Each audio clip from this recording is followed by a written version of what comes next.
Testing and new technology is helping convicted criminals get exonerated. 22 News reporter Kate Walsh joins us in the studio after speaking with a law professor.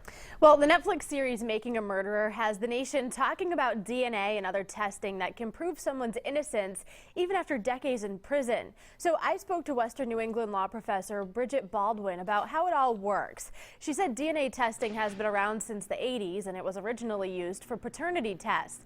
Then it was used to convict criminals, placing them at the crime through blood or other DNA samples. Now it's being used by groups like the Innocence Project to prove some criminals were wrongfully sentenced. She said this provides hard facts that are difficult to be disputed, unlike most other aspects of a trial.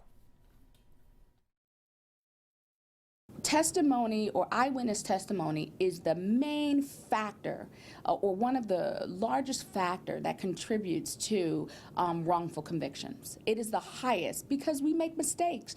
She said in a high-pressure situation, it's difficult for witnesses to sometimes remember the facts and all the people involved. Professor Baldwin also said at times defendants can confess to crimes they didn't really do.